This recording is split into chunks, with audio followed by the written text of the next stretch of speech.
So finally हम लोगों ने कल के लेक्चर में क्या बात करी हुई थी, लास्ट लेक्चर में क्या हुआ था, जहाँ पर इलेक्ट्रिक फील्ड के स्ट्रेंथ को हम लोग देखे थे, है ना। और इलेक्ट्रिक फील्ड के जो स्ट्रेंथ आपने देखा था उसके बेस्ड आपने कुछ सम प्रॉब्लम करा हुआ था, है ना, नो डाउट। अरे हाँ या ना बोलो, करा हुआ था ना, कुछ प्रॉब्लम आपने देखा हुआ था। एक दो प्रॉब्लम और कर लेते हैं। अच्छा, उसमें कुछ प्रॉपर्टी की बात करी गई थी, ठीक है। प्रॉपर्टी बहुत ज़्यादा नहीं बताया था क्योंकि अभी फ़िलहाल में कुछ क्वेश्चन करते हैं, बहुत ज़्यादा प्रॉपर्टी हम लोग आगे पढ़ेंगे, ठीक है। अभी एक दो की जिसकी ज़रूरत थी, रिक्वायरमेंट थी, उसको मैंने फटाफट दिखा दिया था, है ना। इलेक्ट्रिक फील्ड की मीनिंग को एज ए डिफिनीशन वाइज हमने बहुत डिटेल में काम करा हुआ था, नो डाउट, कि उसका डिफिनीशन क्या होता है क्या नहीं होता है, ठीक है। इलेक्ट्रिक फील्ड का जो डिफिनीशन होता है कितना होता है, कोई बताएगा। हमारा जो सेशन चल रहा है वो क्या चल रहा है, इलेक्ट्रिक फील्ड। और इलेक्ट्रिक फील्ड क्या था सर अपना, किसी पी पॉइंट पर जो अपने इलेक्ट्रिक फील्ड निकला था वो limit Q tends to 0 force of P point per unit test charge. क्या यही बात खुल कर आई थी, बोलो हाँ या ना। यहाँ तक बात हो गई थी, है ना, एज ए डिफिनीशन में।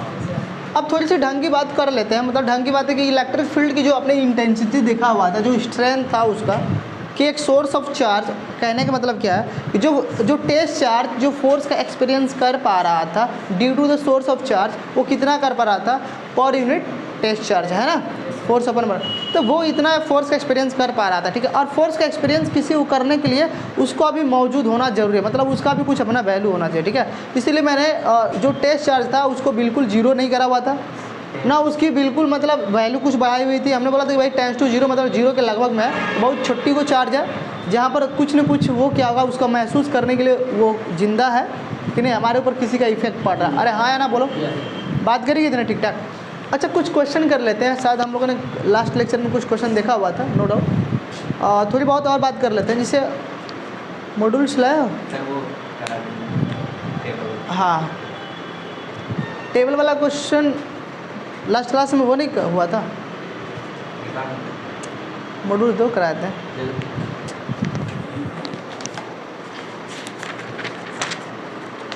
एक क्वेश्चन और कर लो, कुछ क्वेश्चन और कर लेते हैं फटाफट, ठीक है। क्वेश्चन में पढ़ लेता हूँ, समझ लो। देखो, कह रहा है एक सिंपल पेंडुलम है जो लेंथ L है, जो प्लेस्ड बिटवीन द प्लेट, दो पैरेलल प्लेट है कैपेसिटर के, ठीक है, हैविंग इलेक्ट्रिक फील्ड E, उनके बीच में क्या है, कुछ इलेक्ट्रिक फील्ड E है। दो पैरेलल प्लेट हैं कैपेसिटर के, उनके बीच में क्या है, कुछ इलेक्ट्रिक फील्ड है, फिगर में शो करी गई है। It's bob has mass M and charge Q the time period of pendulum is given by. अब कह रहा है कि मैं सिंपल समझा देता हूँ, ठीक है, मैं पढ़ लिया तो आपको भी समझा दूँगा, मैं पढ़ रहा था अभी, ठीक है। कह रहा है कि सर दो पैरेलल प्लेट है, ठीक है, एक पैरेलल प्लेट पर सर क्या है, पॉजिटिव चार्ज है, और एक क्या है, नेगेटिव चार्ज है। इसके बीच में एक छोटा सा बॉब है जिसे क्या करा हुआ है, ऐसे लटकाया हुआ है, ठीक है, जो M मास का है और Q चार्ज का, और इसका लेंथ क्या है, L है। तो आपसे पूछ रहा है इसका टाइम पीरियड क्या होगा। ऑप्शन भी दिया हुआ है क्वेश्चन में। ऑप्शन नंबर फर्स्ट आपका है 2 पाई। अच्छा, ऐसे क्वेश्चन का पैटर्न हमने आपको स्टार्टिंग समझाते आ रहा है ना, तो नो डाउट आप कर पाओगे, है ना। ऑप्शन है L अपॉन में रूट में G² प्लस में QEM का whole square, no doubt. Option B है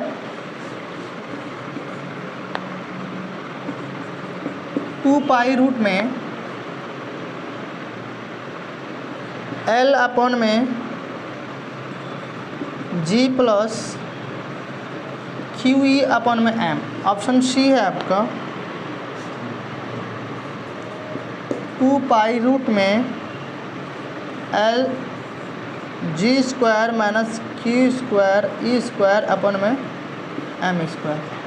ऑप्शन डी है 2 पाई रूट में L अपन में G माइनस QE अपन में M, no doubt. This is 4 option, ठीक है। पीछे दिख रहा है सबको, इधर तक दिख रहा है, कहाँ तक दिख रहा है, यहाँ तक दिख रहा है अर्षित, यहाँ तक, चलो ठीक है। अरे हाँ ना, बात तो समझ में नहीं। क्वेश्चन में क्या कह रहा है, क्वेश्चन में कह रहा है कि सर दो कैपेसिटर के प्लेट हैं, पॉजिटिव है पॉजिटिव है। अब पॉजिटिव नेगेटिव है तो इनके बीच की इलेक्ट्रिक फील्ड समझ ही रहा हो, है ना, पॉजिटिव टू नेगेटिव। अरे हाँ या ना बोलो। अच्छा आपसे बात करेंगे सर, इसमें एक बॉब को हमने लटकाया हुआ है ऐसा, इसका टाइम पीरियड बताना है, ठीक है। अच्छा इस क्वेश्चन को ऐसे भी देते हैं कुछ लोग, ठीक है। हालांकि आपने ये तो क्वेश्चन है, एक क्वेश्चन को ऐसे भी समझाने की कोशिश कर। अरे ये हो जाएगा ना, एक बार ऑप्शन बोल दो फटाफट। क्या है, क्या है, सुनो। सॉल्व करने का इसका अप्रोच क्या था, पहले ध्यान सुनो। सॉल्व करने का इसका अप्रोच क्या था, ऐसे क्वेश्चन को हमने शायद टैकल करा हुआ है। सर इसका टाइम पीरियड पूछ रहा है, तो टाइम पीरियड ऐसे क्वेश्चन को सोचो, याद करो वो बातें पुरानी वाली थी ना एनएलएम में, तो वहाँ पर बोलो टाइम पीरियड कितना हुआ करता था, T = 2 पाई रूट में L अपन में G इफेक्टिव है ना। तो सिर्फ हम लोग क्या करते थे, L तो भी ऐसे कॉन्स्टेंट ही रहने वाला है, L तो चेंज नहीं होगा ना, सिर्फ क्या चेंज होगा, G इफेक्टिव चेंज होगा। तो बस इसका नेट G इफेक्टिव देकर पुट कर लो आंसर है। G इफेक्टिव कुछ नहीं होता। तो भाई इस पर कितने लोग इफेक्ट डाल रहा है भाई, तो एक ग्रेविटी डाल रही है mg, इसके ऊपर प्लस क्यू की चार्ज, इस पर इलेक्ट्रिक फोर्स लग रहा है क्यू इधर, इनके बीच का एंगल कितना 90 डिग्री। इसका नेट इफेक्ट कितना आएगा, नेट इफेक्ट अगर निकलो तो रिजल्ट लिखो, तो नेट इफेक्ट जो आएगा जी, पहले तो नेट फोर्स निकाल लो, दो फोर्स लग रहा है ना, उसे मास का डिवाइड कर देंगे। भाई नेट फोर्स कितना आएगा, जो नेट फोर्स आएगा रूट में क्यू ई mg का स्क्वायर मान लेते हैं, प्लस में क्यू ई का स्क्वायर और प्लस में सी ऑप्शन है, और प्लस में 2ab cos थीटा होता है भाई, होता है कि नहीं होता है। तो cos 90 की वैल्यू, इनके बीच का एंगल कितना 90 है, तो cos 90 जीरो होता है, इधर मैं जीरो कर दूँ, नेट फोर्स मिल गया आपको। सर जी इफेक्टिव क्या है, ऑसिलेशन होता है, तो जी इफेक्टिव कैसे निकालते हो, जी इफेक्टिव जो होता है फोर्स अपन में मेस होता है कि नहीं होता है। अरे हाँ यार ना, नेट फोर्स अपन में जो भी सर नेट फोर्स लेकर आओगे उसमें मेस का डिवाइड कर दो, जी इफेक्टिव मिल जाएगा। अरे हाँ यार ना बोलो, तो बोलो इसको यहाँ पर मस मेस का डिवाइड कर दूँ, तो बोलो मेस का डिवाइड करो। यहाँ तक दिख रहा है कि नहीं दिख रहा है, मेस का डिवाइड करो तो कितना आएगा, रूट में देखो m स्क्वायर जी स्क्वायर अपन में। अच्छा m का डिवाइड करो, m का सिर्फ करो, m का डिवाइड करो तो भाई अब बाहर m से लेकर अंदर लेकर आ रहा है, तो अंदर आने वाला क्या हो जाएगा भाई, स्क्वायर में आएगा ना, बाहर से लेकर आओगे तो स्क्वायर आएगा ना, Q square E square upon में m स्क्वायर से m स्क्वायर मारा, शायद क्या बचा, अब मैं लिखता हूँ जो, अच्छा यही जी इफेक्टिव है ना, हाँ या ना, जी इफेक्टिव क्या आपका आया, जी इफेक्टिव जो आपका आया वो कितना आया बोलो, रूट में जी स्क्वायर प्लस में Q square E square upon में, अरे हाँ या ना, आया कि नहीं है, तो जी इफेक्टिव तो बोलो कहाँ है ऐसा, बस यहाँ पर पुट कर दो, जी पुट कर दें, कौन सा ऑप्शन है, अरे ऑप्शन है ना, देखो भाई 2l l अपन में जी इफेक्टिव आया ना, बस जी इफेक्टिव है ना। तो ऐसे क्वेश्चन में बस जी इफेक्टिव देख लो। अच्छा सुनो ना, इस क्वेश्चन को हम ऐसे भी दे सकते हो सकता है कभी मैं टेस्ट में अगर ऐसे क्वेश्चन डाल दूँ, हमारी इलेक्ट्रिक फील्ड देखो ऐसे जा रही है और इसमें हम एक बॉक्स ऐसा लटकाए हुए हैं, तब बताओ इसका टाइम पीरियड क्या होगा। नो डाउट कहानी यही है, इलेक्ट्रिक फील्ड इधर जा रही थी, इसका इलेक्ट्रिक फील्ड इधर जा रही थी, फोर्स किधर लगेगा, इधर ही लगेगा, और अपन में mg नीचे लगेगा, इनके बीच का एंगल 90 डिग्री। बात भाई नेट जी इफेक्टिव निकाल दो, पुट कर दो, हैंड सॉल्व दिस प्रॉब्लम। अरे आसान है कि नहीं आसान है, बोलो ऐसे क्वेश्चन में कोई तकलीफ है नहीं, अरे यही बात है, ओहो कर लोगे ना, सारी बातें वही हैं, अरे बोलो कर लोगे, और कुछ क्वेश्चन करा दें, तो आपसे पूछ रहा है क्वेश्चन में, क्वेश्चन देखो क्या कह रहा है कि सर हमारे पास एक क्यू चार्ज है जो डिवाइड करी जा रही है दो पार्ट में, एक क्यू और एक क्यू माइनस क्यू, है ना, capital Q minus small Q. भाई अगर एक क्यू चार्ज है, इसको आप डिवाइड करोगे तो एक नहीं, छोटा पार्ट आपने क्यू लिखना, दूसरा पार्ट क्या होगा, क्यू माइनस क्यू ही ना होगा। फिर कह रहा है कि sir if the coulombic repulsion between them when they are separated, sir इनको हम सेपरेट कर रहे हैं तो इनके बीच में टू भी मैक्सिमम फोर्स पूछ रहा है, ठीक है। तो कह रहा है कि इनको आप सेपरेट जब करोगे तो इनके बीच में मैक्सिमम से मैक्सिमम फोर्स क्या होना चाहिए, लगना चाहिए, है ना, कूलम्बिक रिपल्सन फोर्स मैक्सिमम लगना चाहिए। अरे नहीं समझा, क्या समझा भैया, आप इसको डी डिस्टेंस पर सेपरेट करोगे तो आप किस तरह से सेपरेट करोगे, और इनका पार्ट आप इनका डिवाइडेड कैसे करोगे, कितना कितना डिवाइड करोगे, कितना कैसे करोगे, बात समझ रहे हो ना, कि इनके बीच में लगने वाला कूलम्बिक फोर्स क्या हो, मैक्सिमम हो, तब बताइए उसका रेशियो क्या होगा। तो एक लॉजिक पर आते हैं। इसे मान लेते हैं 2 क्यू चार्ज हैं, मान लेते हैं एक सिंपल एग्जांपल, मान लेते हैं ये क्या है 12 कूलम का है। 12 कूलम का क्या है हमारे पास, 12 माइक्रो कूलम, 12 कूलम का एक चार्ज है क्यू, ठीक है। और हम बोल रहे हैं हमें इसको 2 पार्ट में तोड़ना है और तोड़ कर इसके किसी फिक्स डिस्टेंस पर सेपरेट करना है और देखना है कि इनके बीच में लगने वाला एक दूसरे के थ्रू, एक दूसरे पर लगने वाला रिपल्सन फोर्स क्या हो, मैक्सिमम हो। तो वो पॉसिबिलिटी कब हो सकती है, तो पहले मान लेते हैं, चलिए मान लेते हैं इसका हमने तोड़ा, एक का 1 कूलम निकाला, तो एक का कूलम, अरे भाई एक का 1 कूलम निकाल, भाई 12 को मैंने तोड़ा तो एक 1 कूलम निकाल लिया, फिर और 11 कूलम बताया, भाई 2 पार्ट हो गए ना, 1 कूलम और 12 कूलम।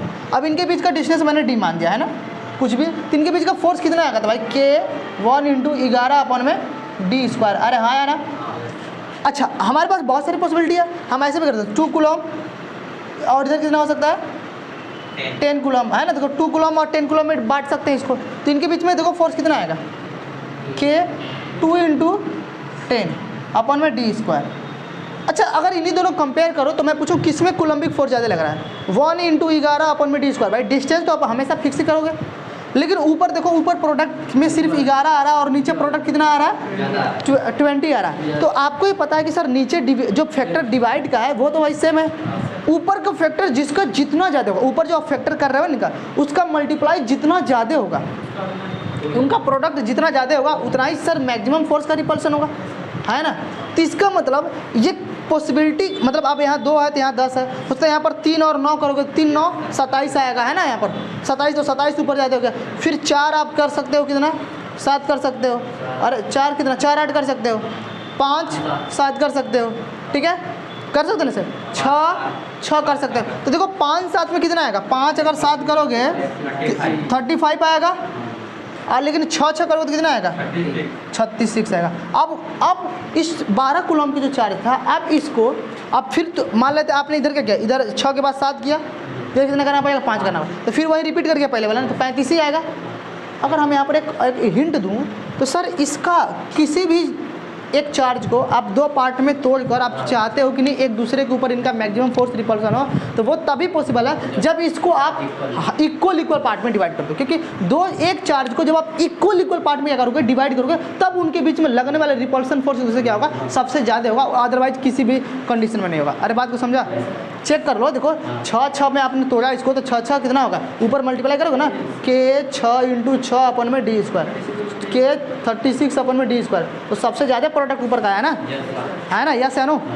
तो भाई अगर आप पॉसिबिलिटी क्या बन रही है, पॉसिबिलिटी यही बन रही है कि सर इसको बात को क्या समझा, अरे समझ गया ना गधों, हाँ या ना। तो अगर आप और अप्रोच समझ में आ कि नहीं है, तो सर किसी क्यू चार्ज को आप 2 इक्वल पार्ट में डिवाइड करते हो तो उनके बीच का जो रिपल्सन फोर्स होगा वो सबसे मैक्सिमम होगा, अदरवाइज इसके अलावा दूसरे किसी कंडीशन में नहीं होगा। तो इसका मतलब हमने क्या बता सकते हैं, हम आंसर कैसे देखें, तो हमारे पास अगर क्यू चार्ज था, आपको बताना क्या, Q/Q का रेशियो बताना ना, Q/Q का रेशियो क्या होगा। भाई मान लेते हमारा कैपिटल चार्ज पहले Q था, इसको हम स्मॉल जो Q चार्ज होगा वो कितना में तोड़ें, तो Q/2, अरे Q/2 में तोड़ेंगे भाई स्मॉल जो Q होगा उसमें कितना में बांटेंगे, Q/2 बांटेंगे ना। तो ये 1/1 मारा, कितना आंसर है 2 आया ना, तो 1/2 किसका आ रहा था, कहता हूँ हम कहाँ बोले 2 बोले 2, बोले सही है, हो जैसा है, सही है ना ऐसा कुछ भाई। एक तो Q रहेगा, रेशियो पे ध्यान नहीं, रेशियो पर ध्यान देना है सर।